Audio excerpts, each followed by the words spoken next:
মানুষ কয়েকটি ভাগে বিভক্ত। কিছু মানুষ আছে জানে এবং আমল করে, কিছু মানুষ আছে জানে এবং কি করে, আমল করে। এদের ব্যাপারে কি বলা হচ্ছে?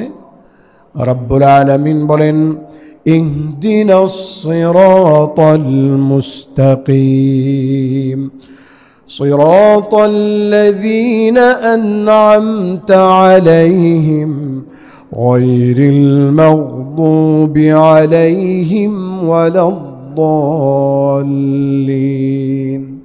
আমাদেরকে তুমি সরল সঠিক পথ দেখাও, তাদের পথে যাদেরকে তুমি সম্মান দিয়েছ, ইজ্জত দিয়েছ, পুরস্কৃত করেছ। তারা কারা?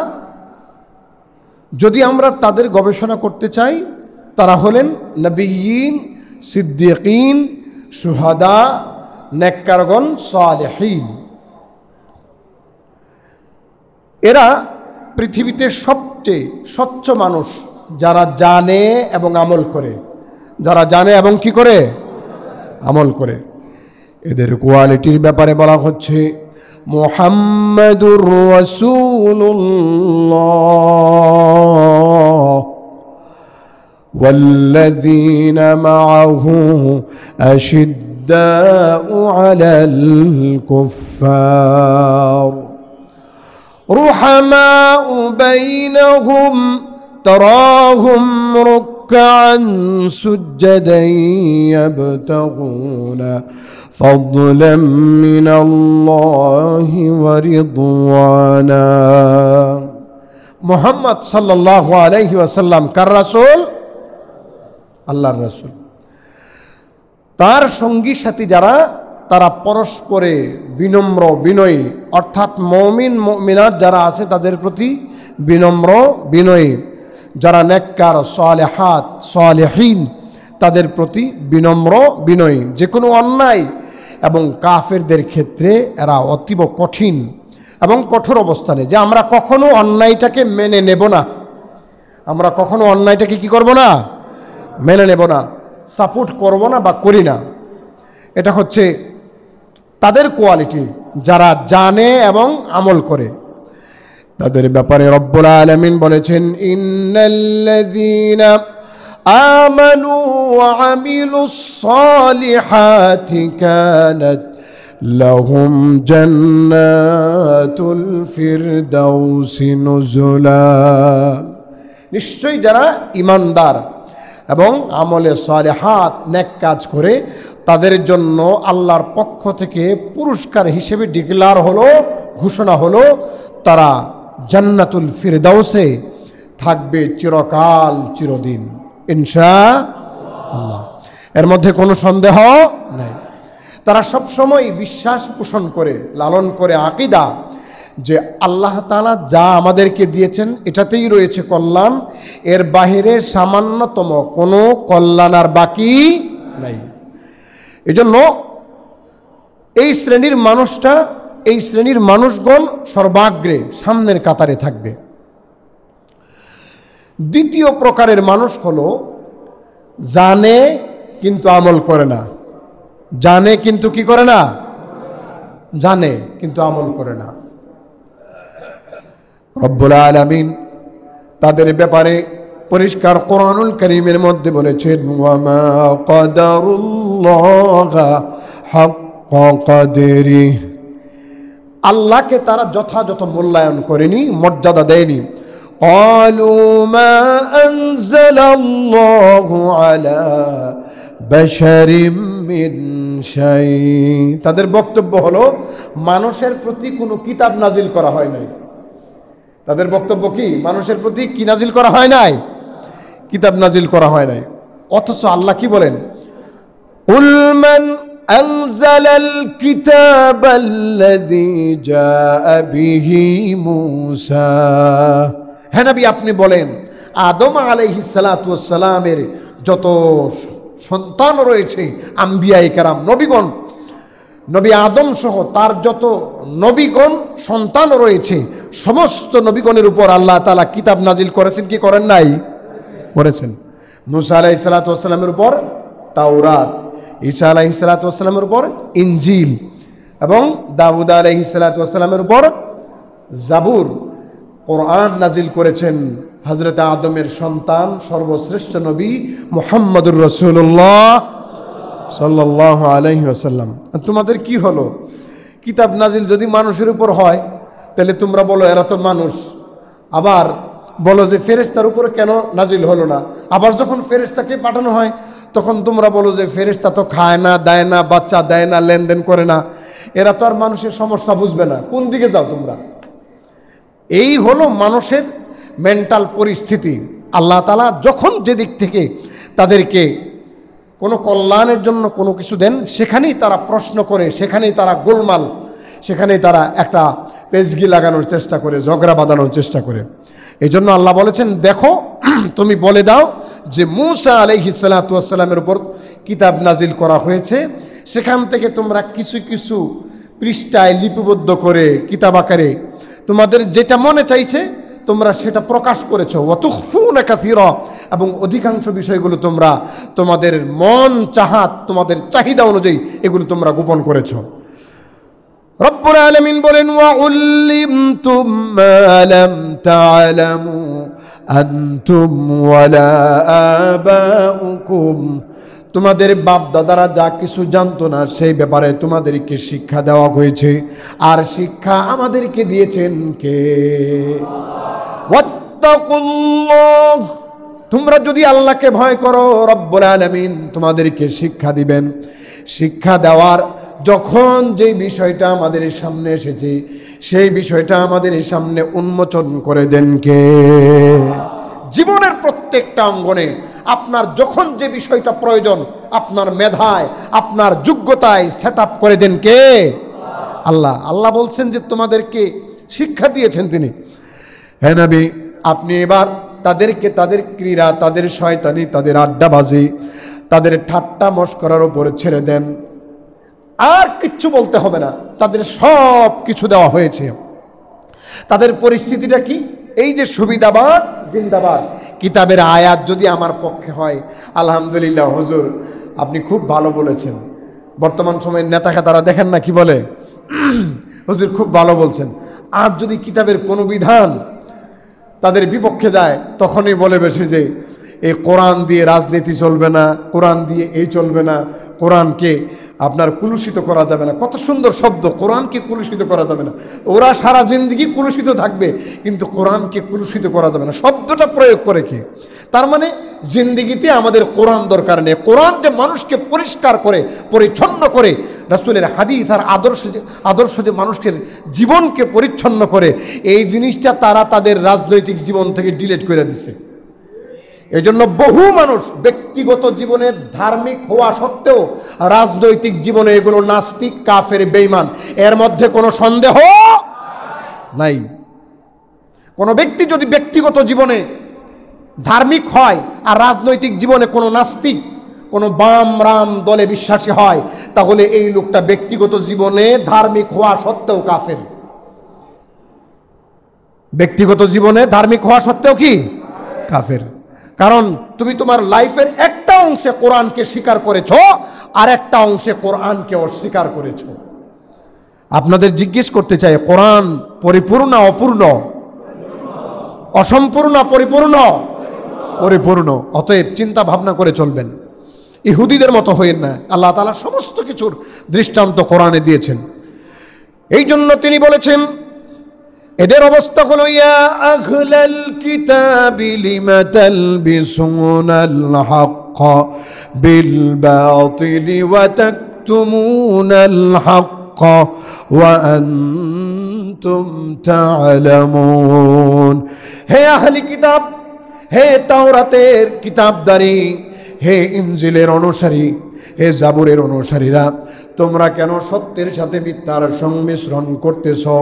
অথচ তোমরা জানো, জেনে বুঝে এই সমস্ত মানুষগুলো আকাম কুকাম করতেছে। আমাদের মধ্যেও অনেক আছে যারা জানে বুঝে ভালো, কিন্তু এরপরেও বাস্তব জীবনে কোনো না কোনো কারণে আমল করতে চায় না।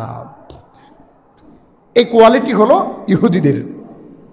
আল্লাহ রাব্বুল আলামিন এদেরকে দ্বিতীয় শ্রেণীতে উল্লেখ করেছেন। পাশাপাশি এই শ্রেণীর মানুষগুলো শুধু গুমরা না, শুধু পথভ্রষ্ট না, আল্লাহর গজব প্রাপ্ত, যে জেনে বুঝে আমল করে না, মানুষকে বাধা দেয়।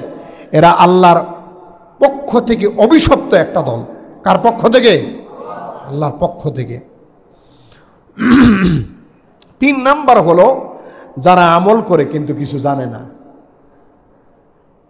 যারা আমল করে কিন্তু কি কিছু জানে না, বেশি বেশি আমল করে, নতুন নতুন আমলের আমদানি করে রপ্তানি করে, কিন্তু কিছু জানে না। সমস্যা, বহুত সমস্যা। বর্তমান সমাজে আমাদের পরিস্থিতি এমন, আমলের দিক থেকে অনেক, কিন্তু জিজ্ঞেস করলে এটা কোত্থেকে করতেছেন, এটার উৎস কি, রাসূল কি করেছেন, না তার সাপোর্ট আছে, সমর্থন আছে, কিছুই বলতে পারে না। ওই একটা বই থেকে পড়ছে, বাস করতেছে। তো এই জন্য এখানে আপনাদেরকে আমি একটা বিষয়ে সতর্ক করছি, সেটা হলো আল্লাহর নবী পরিষ্কার বলেছেন, যে আমল তিনি করেননি, সাপোর্ট করেননি, সমর্থন করেননি, এটা যদি কেউ করে সেটা প্রত্যাখ্যাত, সেটা বাতিল। বলেছেন মুহাম্মদুর রাসূলুল্লাহ সাল্লাল্লাহু আলাইহি ওয়াসাল্লাম। এই খ্রিস্টানরা তারা সন্ন্যাসবাদের আবিষ্কার করেছে। আল্লাহ বলেন ওয়ারাহবানিয়াতান ইবতাদাউহা, এই সন্ন্যাসবাদের আবিষ্কার কইরা তারা মনে করছে যে এটার মাধ্যমে আল্লাহর প্রিয়ভাজন হবে, কিন্তু আল্লাহর প্রিয়ভাজন তো হতেই পারেনি। বস্তুত এদের অবস্থা হয়েছে তারা এটাকে যথাযথ সংরক্ষণ করতে পারেনি। এই সন্ন্যাসবাদ গোটা বিশ্বে ছড়ায়া পড়ছে, বৌদ্ধদের মধ্যে ছড়ায়া পড়ছে, হিন্দুদের মধ্যে ছড়ায়া পড়ছে। হ্যাঁ, সব কিছু ছেড়ে দেয়। সব কিছু ছেড়ে দিয়ে চলা আপনার আমার পক্ষে সম্ভব না। যিনি শ্রেষ্ঠ রাহমাতুল আলামিন, তিনি ছাড়েননি। তিনি চাইছিলেন ওয়াযকুর ইসমা রাব্বিক ওয়া তাবাত্তাল ইলাইহি তাবতীলা। আল্লাহ তাআলা বলেছেন পরিষ্কার, তুমি আল্লাহর জিকির করো এবং একনিষ্ঠভাবে জিকির করো। তিনি চাইছিলেন যেন একটা কিছু হোক না, আল্লাহ রাব্বুল আলামিন আপনাকে আমাকে সকল কিছুর ভিতরে সব দিক থেকে পরিপূর্ণ করে পারিবারিক, সামাজিক, রাষ্ট্রীয়, একটা সমাজবদ্ধ, একটা পরিবারবদ্ধ, একটা এলাকাবদ্ধ, একটা দেশের কালচার, সমস্ত কিছু দিয়ে, গোত্র, বংশ, সকল কিছু দিয়ে, পারস্পরিক লেনদেন, মুহাব্বত দিয়ে তৈরি করেছেন। এর বাইরে যে পরিকল্পনা কল্পনা করবে, কিছু আবিষ্কার করবে, সেই নিজের উপরে জুলুম করবে। অতএব 3 নাম্বার লাইনে হাঁটার কোনো সুযোগ নাই। প্রিয় ভাইরা আমার, এজন্য খুব ভালোভাবে খেয়াল রাখতে হবে। যারা জানে এবং আমল করে ভালো, যারা জানে আমল করে না ভালো না, যারা জানেও না আমলও করে না এরা আরো বেশি ভালো না। কিন্তু যারা জানে না বেশি বেশি আমল করে, এরা আছে বেদাতের ফান্দে, কুসংস্কারের ফান্দে। এই জন্য সমস্ত কিছুকে ত্যাগ করে 3টাকে পরিত্যাগ করে 1 নম্বরে আসতে হবে। কয় নম্বরে আসতে হবে? জানতেও হবে, আমলও করতে হবে। জানতেও হবে, আর কি করতে হবে? আমলও করতে হবে।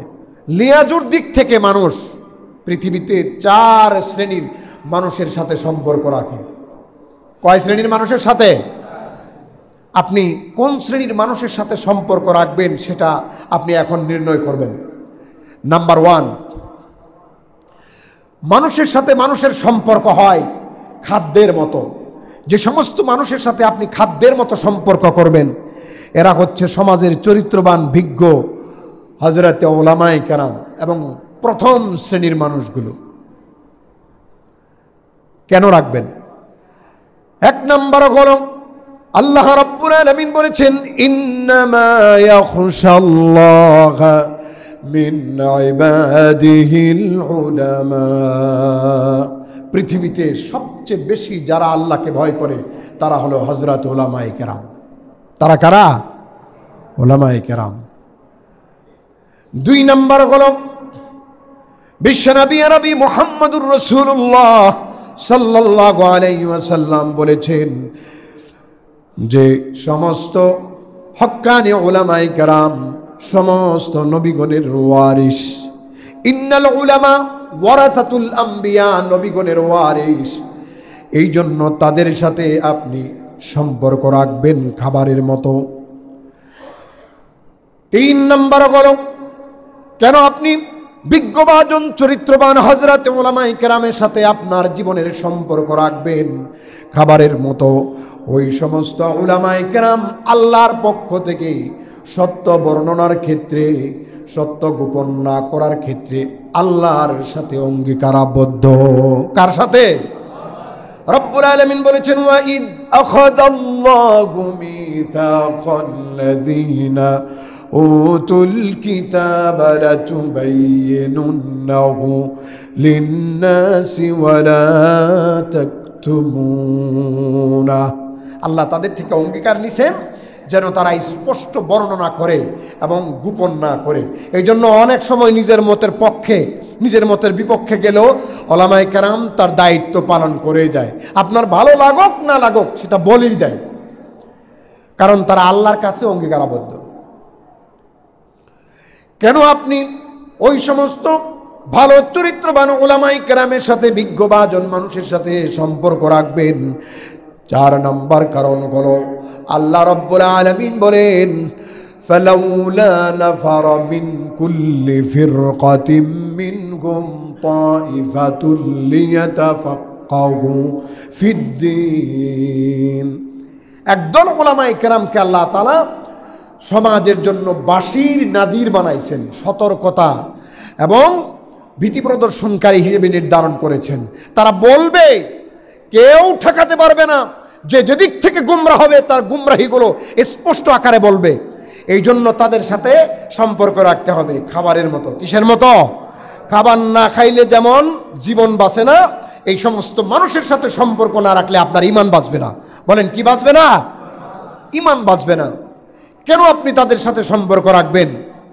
আল্লাহ রাব্বুল আলামিন বিভিন্ন দিক থেকে তাদেরকে স্পেশাল মর্যাদা দিয়েছেন, স্পেশাল অবস্থান দিয়েছেন। রব্বানিয়ুন আল্লাযীনা ইসতুহফিযু মিন কিতাবিল্লাহ, তাদের সাথে সম্পর্ক এই জন্য রাখবেন, তাদের কাছে আল্লাহর কিতাব হেফাজতে আছে।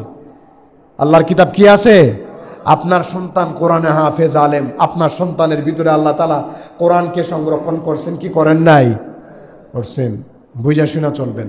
অনেক সময় তো আপনারা নিজের জানায় অজানায় তাদের সাথে অনেক রকম কথাবার্তা বলেন, এগুলো বেয়াদবি। প্রভাব খাটাবেন না কোনো সময়। আপনাদেরকে আমি স্পষ্ট বলছি, হযরত উলামায়ে কেরামের উপর কখনো প্রভাব খাটাবেন না, ভালো হবে না। প্রভাব খাটালে কি হবে? মৌলিক কথা শুনবেন। প্রভাব যদি খাটান তাহলে আপনি ধ্বংস হয়ে যাবেন, নিশ্চিত ধ্বংস হয়ে যাবেন। আপনার প্রভাব কিছুক্ষণের জন্য স্থায়ী, টাকার, নেতার নেতৃত্ব কিছুক্ষণের জন্য স্থায়ী, কিন্তু আল্লাহর দেওয়া কোরআনের প্রভাব চিরকাল চিরদিন স্থায়ী। কথা ঠিক না ঠিক? অতএব এখানে আপনাকে অবশ্যই সাবধানে থাকতে হবে। এই জন্য তাদের সাথে খাবারের মতো সম্পর্ক রাখবেন, যাতে করে আপনার ঈমানটা ঠিক থাকে। বলেন না, কি ঠিক থাকে? রব্বুল আলামিন এই জন্য তাদের ব্যাপারে বলেছেন, ওয়াল্লাযীনা উতুল ইলমা দারাজাত। পৃথিবীতে আপনার শ্রেণী অবস্থান যাই হোক না কেন, আপনি তাদের সমান হতে পারবেন না।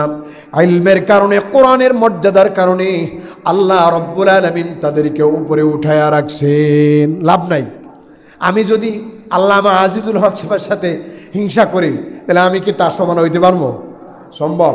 আমি যদি মনে করি যে আমি ইমাম বুখারী রহমতুল্লাহ আলাইহি, যিনি বুখারীর কিতাব লিখছেন, হাজার হাজার লক্ষ লক্ষ কিতাবের যিনি লেখক, যিনি লক্ষ লক্ষ হাদিস মুখস্থ করেছেন, যার মুখস্থে ছিল, হিফজে ছিল লক্ষ লক্ষ হাদিস, আমি যদি বলি যে উনি ভালো না, উনি খারাপ, তাইলে উনি খারাপ হইল না আমি খারাপ হইলাম? আমি খারাপ হইলাম। অতএব নিজের অবস্থান বুঝে চলাফেরা করার চেষ্টা করবেন। সম্পর্কের দিক থেকে মানুষ যে কাজটা করে সেটা হলো দ্বিতীয় স্তরে ঔষধের মতো সম্পর্ক করে। যেমন মনে করেন ব্যবসা বাণিজ্য ইত্যাদি। অসুস্থ হইলে যেমন আপনার ওই ঔষধ সেবন করতে হয়, ঠিক প্রয়োজনকালে আপনাকে এই সমস্ত ব্যবসা বাণিজ্য ইত্যাদি করতে হয়, রাখতে হয়, যেহেতু দুনিয়াতে আপনাকে আমাকে চলতে হয়। আল্লাহ তাআলা তার হাবিবকে বলেছেন, ওয়ালা তানসা নাসীবাকা মিনাদ দুনিয়া, দুনিয়ার অংশ ভুলে যাও না। রব্বানা আতিনা ফিদ দুনিয়া হাসানাতাও ওয়া ফিল আখিরাতি হাসানা ওয়া কিনা আযাবান নার। আল্লাহ দুনিয়া সুন্দর করে দাও, আখিরাতও সুন্দর করে দাও। তো এই ক্ষেত্রগুলোতে ওষুধের মতো সম্পর্ক রাখবেন। তিন নম্বর হলো রোগীর সাথে সম্পর্ক, রোগের সাথে সম্পর্ক। কিছু কিছু মানুষ এমন, তারা নিজেরাই রোগ, যেমন চোর, বাটপার, সিটার, দান্দাল আছে না নাই? যে সমস্ত মানুষ চোর, বাটপার, সিটার, দান্দাল, যে সমস্ত নেতা চোর, বাটপার, সিটার, দান্দাল, আদর্শহীন, এই সমস্ত মানুষগুলো অসুস্থতার মতো, রোগের মতো। বলেন কিসের মতো? রোগের মতো। এদের সাথে যদি আপনার সম্পর্ক হয়, যে কোনো রোগ বলা, চাই ক্যান্সার হোক, চাই ডায়াবেটিস হোক, চাই যে কোনো রোগ হোক, হ্যাঁ, সোয়াশে টাইপের যে কোনো রোগ হতে পারে, যে কোনো ধরনের রোগ আপনার মাঝে আমদানি রপ্তানি হতে পারে। আপনি যদি একটা বেঈমান কালচার এই টাইপের ছেলের সাথে চলেন, চুরের সাথে চলেন, তা আপনি চুর হওয়ার সম্ভাবনা আছে। আপনি যদি একটা হিরোইনচির সাথে চলেন, হিরোইনচি হওয়ার সম্ভাবনা আছে। আপনি যদি একটা মদখুরের সাথে চলেন, তাইলে মদখুর হওয়ার সম্ভাবনা আছে না নাই? বহু যুবক এরকম আছে সমাজের ভিতরে, যারা সামান্য সামান্য একটু একটু করে চলতে চলতে আজকে তারা বাবাখোর। কথা ঠিক কিনা? হয়ে গেছে না বাবাখোর? বানায় দিছে বাবাখোর, বানায় দিছে গাঞ্জাখোর, বানায় দিছে হিরোইনচি, বানায় দিছে চরিত্রহীন। এই সমস্ত মানুষগুলো হলো অসুস্থ রোগীর মতো। এদের সাথে এভাবেই আপনি সম্পর্ক, দূরত্ব বজায় রেখে চলবেন, যে বাবা তুমি ভালো হয়ে যাও, তুমি আমার কাছে আইসো না, তুমি ভালো হয়ে যাও, তুমি আমার কাছে কি আইসো না। 4 নম্বর হলো, সমাজের ভিতরে এক শ্রেণীর মানুষ দেখবেন, এই সমস্ত মানুষগুলো হলো বিশ্বের মতো, কারণ তাদের ইমানও নাই, চরিত্র নাই। ইমানও নাই, আর কি নাই? চরিত্র নাই। অতএব ওই সমস্ত মানুষদের থেকে আপনাকে দূরে থাকতে হবে। কেন দূরে থাকবেন? ওই সমস্ত মানুষদের কাছে যদি যান, তাহলে আপনার চরিত্রেরও খলল হবে, অথবা আপনার ইমানের মধ্যেও ত্রুটি আসার সম্ভাবনা আছে। এই 4 শ্রেণীর মানুষের মধ্যে নাম্বার 1 কে আপনি খুব মূল্যায়ন করে চলবেন। নাম্বার 1 আপনি খুব মূল্যায়ন করে চলবেন। নাম্বার 2 খুব বাছাই যাচাই করে চলবেন। পারবেন না ইনশাআল্লাহ? হালাল খাদ্য, হালাল রিজিক ভক্ষণ করতে হবে। কথা ঠিক কিনা? এই জন্য খুব ভালোভাবে চলার চেষ্টা করব। জীবন মানের দিক থেকে মানুষের অবস্থান 4 ধরনের হতে পারে। বলেন কয় ধরনের? 4 ধরনের। 1 নম্বর হলো তাইউন লিল্লাহ, আল্লাহর আনুগত্য।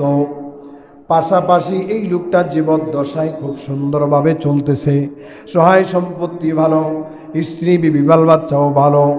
তাইউন লিল্লাহি ওয়া সাঈদুন ফিল হায়াত, আল্লাহর আনুগত্য করে জীবন মানের জন্য যত আসবাবপত্র আছে, পরিবার পরিজন, ব্যবসা বাণিজ্য যা কিছু আছে, সকল দিক থেকে সে ভালো। আলহামদুলিল্লাহ পড়েন না আলহামদুলিল্লাহ। আল্লাহ আমাদের সকলকে এমন জীবন পাওয়ার তৌফিক দান করেন। আমিন। আর একটু জোরে কর না। এই টাইপের মানুষদের ব্যাপারে আল্লাহ রাব্বুল আলামিন বলেছেন, মান আমিলা সালিহাম মিন যাকারিন আও উনসা ফালানুহয়িয়ান্নাহু হায়াতান তাইয়্যিবা। রব্বুল আলামিনের উপর ঈমান আনে যারা, সৎকর্ম করে যারা, তাদের জন্য আমি আল্লাহ উত্তম সুখ সম্ভারের জীবন ব্যবস্থা দান করব। আল্লাহর কাছে দোয়া করব যে রব্বুল আলামিন আপনি আমার জিন্দিগিকে হালালময় করে দেন। বলেন না, কিময় করে দেন? সুখময় করে দেন, স্বাচ্ছন্দ্যময় করে দেন। এই জীবনের মালিককে, জীবনটাকে সুন্দর করে দেওয়ার মালিককে। আরে আপনি আর আমি যদি আল্লাহর আনুগত্য করে সুন্দর জীবন পাই, চলার স্বাচ্ছন্দ্য পাই, বাড়ি গাড়ি নারী পাই, তাহলে এই জীবন ভালো না খারাপ? অতীব সুন্দর। এই জীবন কি? অতীব সুন্দর। 2 নাম্বার হলো, কিছু মানুষ আছে আল্লাহর আনুগত্য করে, কিন্তু একটার পর একটা পরীক্ষা। বলে যে হুজুর আমি তো খারাপ মানুষ না, আমি ভালো মানুষ, আমি তো কাউরে ক্ষতি করি না, কিন্তু আমার উপরে এত আফত বিপদ। কারণটা কি? কারণটা হলো এই, জীবন মানের ক্ষেত্রে এই নির্ধারণটা আপনার আমার হাতে না। কার? আল্লাহর হাতে। রব্বুল আলামিন এই ক্যাটাগরির মানুষদের মধ্যে রেখে দিয়েছেন, এই মানুষগুলো সব সময় ভালো, কিন্তু তাদের পরিবার পরিজন বিভিন্ন ব্যবসা বাণিজ্যের ক্ষেত্রে বিপদে আপদে আক্রান্ত। খালি একটার পর একটা বিপদ আসে। একদিন পোলা মরে যায়, একদিন মাইয়া অ্যাক্সিডেন্ট করে, মাইয়ার জামাই তালাক দিয়ে দেয়, বহু রকমের সমস্যা। বহু ধরনের সমস্যা জীবনে জর্জরিত, আছে না নাই? আছে। কেন এরকম হয়? খুব মনোযোগ দিয়ে শুনুন। রব্বুল আলামিন বলেন, ওয়ালানুযীকান্নাহুম মিনাল আযাবিল আদনা দুনাল আযাবিল আকবারি লাআল্লাহুম ইয়ারজিউন। আমি ছোট ছোট শাস্তি দেই, দিয়া দিয়া তার হৃদয়ের ভিতরে আমার প্রেম মহব্বত, আমার প্রতি টান ভালোবাসা তৈরি করে দিই, আর এর ফলে এই লোকটা আমার দিকেই ধাবিত হয়। আর মানুষ যখন চরম বিপদে পড়ে তখন মানুষ মানুষকে বলে, ভাই তোমারে তো আল্লাহ ছাড়া আর কেউ বাঁচাইতে পারবে না, আল্লাহর হাওয়ালা। সর্বশেষ কথা কি? আল্লাহর হাওয়ালা। আল্লাহর উপরে ভরসা করো ভাই, তোমারে কেউ বাঁচাইতে পারবো না, তোমার যে অবস্থা তোমাকে কেউ সাহায্য করতে পারবো না। এমন পরিস্থিতি আমাদের মানে জীবনে, আমাদের সমাজে মানুষের ক্ষেত্রে হয় কি হয় না? হয়। অতএব এটা দুর্ভাগ্যের কিছু না। এখানে এমনও হতে পারে আপনার অবস্থা খারাপ হতে হতে হতে হতে হতে হতে জিন্দিগির শেষ টাইমে এক গ্লাস পানিও না পাওয়ার মুহূর্ত আপনার আসতে পারে। আপনি এক গ্লাস পানিও পাবেন না, কিন্তু আপনি এই কথা বলতে পারবেন না যে লোকটা খারাপ ছিল, যে লোকটা এক গ্লাস পানিও পায় নাই, কত খারাপ ছিল। এই কথা বলা যাবে না, কেননা আল্লাহ তাআলা তাকে এই এক গ্লাস পানি না দিয়া আখিরাতে জান্নাতুল ফিরদাউসের মর্যাদা সম্পন্ন করে দিয়েছেন। ওখানে তার সমস্ত বিপদ আপদ শেষ। এই জন্য নৈরাশ হতে নাই। দুনিয়ার জীবন ক্ষণস্থায়ী জীবন, এটাতে আপনি কখনো স্থায়ী কোনো কিছু কল্পনা করেন না। 3 নম্বর হলো আসিন লিল্লাহ তাইসুন ফিল হায়াত। আল্লাহর অবাধ্য জীবনেও বিভিন্ন রকম সমস্যায় জর্জরিত।